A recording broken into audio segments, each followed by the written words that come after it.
Welcome to our last module, learning about logging and recovery. We explored the transactions and the ACID properties of transactions in relational database management systems. We learned that isolation and consistency of transactions are preserved through concurrency control mechanisms, and atomicity of the transactions and the durability of the database entries are preserved through recovery mechanisms. In very simple terms, the recovery manager preserves atomicity of transactions through undoing the actions of transactions that do not commit. It preserves durability by ensuring results of the actions of the committed transactions survive through system crashes and media failures. But what are the mechanisms needed to do those? In this module, we will first review briefly what kind of failures are probable in the database management system, and what are the basic mechanisms used for recovery from each of them. We will learn about transaction failures, system crashes, and media failures. We then will briefly review logging. Where do we log? What do we log? And how do we use those logs to undo and redo actions to get us to the desired state? We will also learn about checkpointing and the state of the system safe to be used in the event of a failure. We will also explore ARES, a famous algorithm for recovery of databases. We will explore associated data structures and expand on usage of the algorithm. We finally will have a brief look on alternative approaches for database recovery. Different types of failures may happen in the database management system.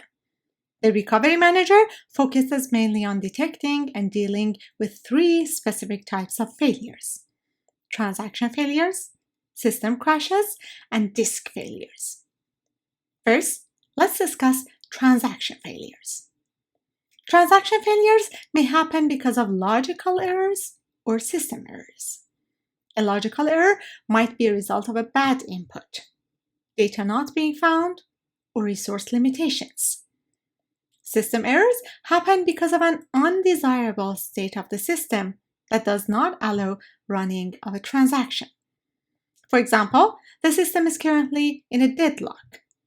However, the same transaction does not have a problem and can happen when the system problem is resolved and the system is in a normal working state. The second type of failures are system crashes. System crashes can happen because of a bug in the code or a problem in the hardware. They can cause crash of the operating system or the database management system. When this happens, the contents of the volatile memory, meaning the main memory, is lost.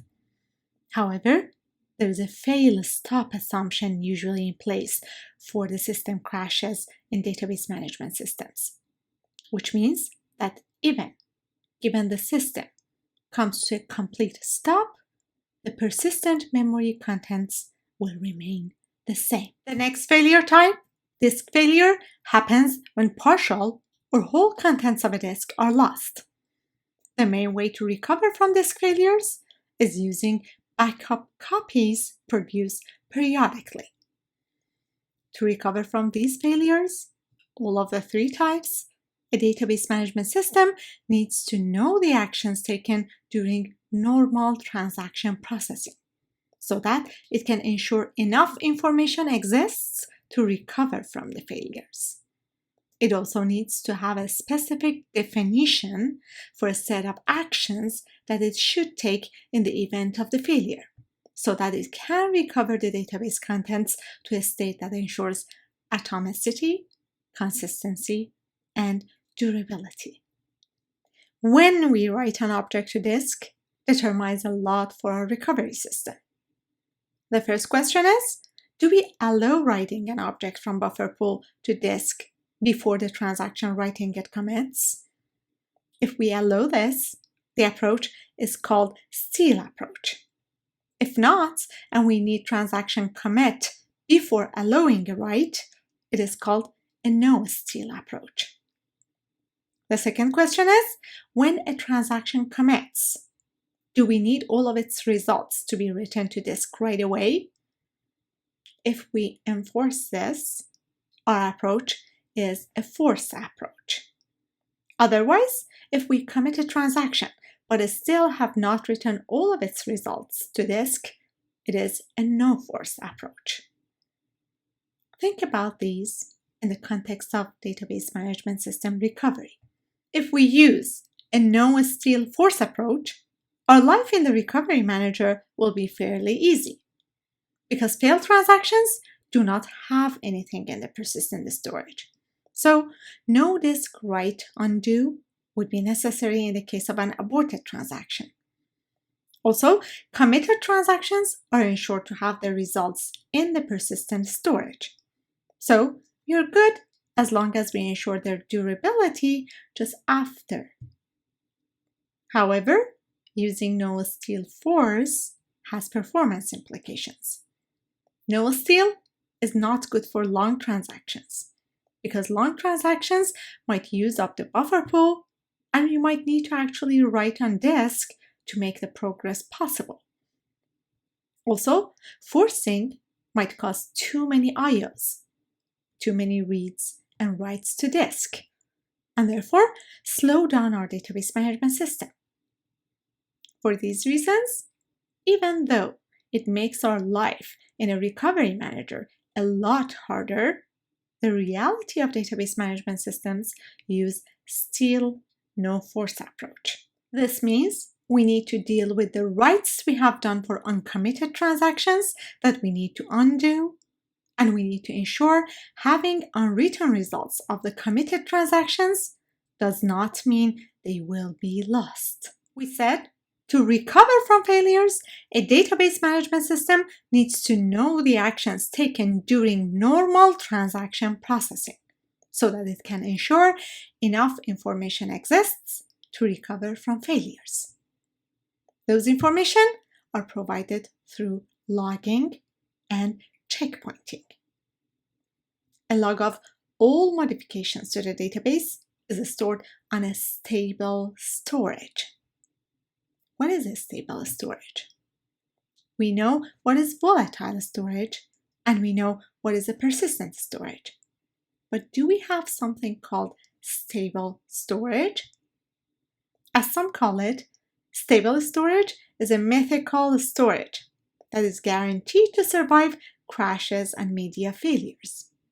We do not have it as defined, but we can reach a pretty good approximation using replication, as we discussed in our storage module. Now, assume we do have our stable storage. When do we write about the changes we make to the database? We write the logs before making the changes. This is because if the crash happens right after the change, we need to be able to know what was the change. This property is called write-ahead log or WAL property. This simple assumption that we log before the change happens enables us to undo in the event of incomplete transactions when the system fails and redo in the event of crash preventing the change of a committed transaction making it to the disk.